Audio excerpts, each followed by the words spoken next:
Un salon remarquable et remarqué. Pour la 4e édition du Salon Précieux consacré à l'excellence en matière d'horlogerie et de joaillerie, la venue du secrétaire d'État Frédéric Lefebvre accentue l'intérêt du gouvernement pour faire reconnaître un savoir-faire dans le domaine du bijou précieux.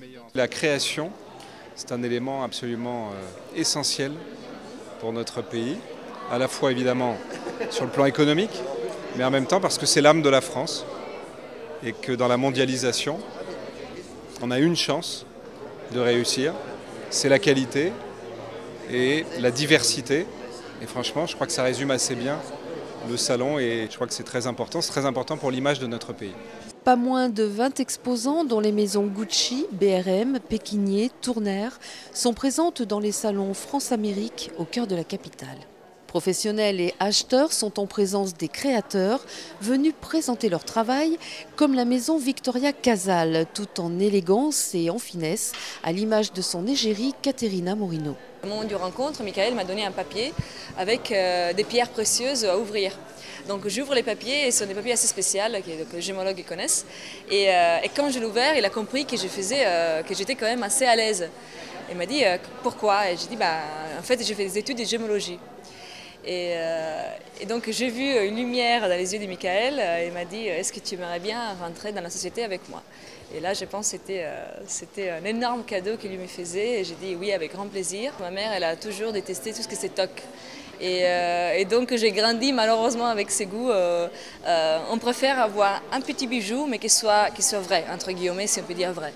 Donc c'était pas toujours de la quantité mais de la qualité. Donc c'est pour ça que j'ai toujours porté cet amour pour les bijoux jusqu'à mon âge d'aujourd'hui.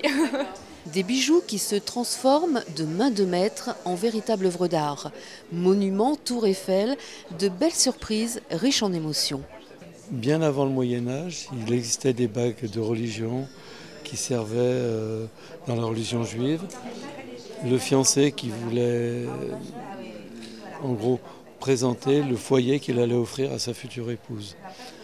Et c'était vraiment une bague symbolique très très forte. Et moi, j'ai toujours construit mes bijoux comme des architectures. Et il y a eu un moment, j'ai eu envie de le rendre figuratif de la même façon que ces bagues-là. Une sélection de choix pour cette 4e édition où les professionnels font de belles découvertes. 2 coups de cœur, déjà par le biais de Véronique de Beaumont qui présente un superbe médaillon Joséphine dans un autre style beaucoup plus moderne. La maison Sejna Joaillerie qui propose une manchette de la collection Constellation que je trouve tout à fait agréable au visuel et à mon avis très simple à porter pour tous les jours. Présenter de nouvelles collections, développer les contacts en France et à l'étranger font partie des objectifs de ce précieux salon. L'idée c'est de dire aussi aujourd'hui voilà les marques dont on a envie de vous parler parce qu'elles sont de qualité, parce qu'elles sont dans l'air du temps. Mais d'ailleurs l'air du temps c'est aussi parce qu'elles ont des personnalités et qu'on a envie de porter des choses de personnalité, enfin, qui ont du sens, qui ont un fort caractère. Mais oui, donc il y aura d'autres éditions avec nos partenaires depuis le début et puis les nouveaux qui répondront aux critères du salon. Si le luxe à la française est reconnu dans le monde entier, l'événement parisien témoigne de l'excellence dans un savoir-faire international.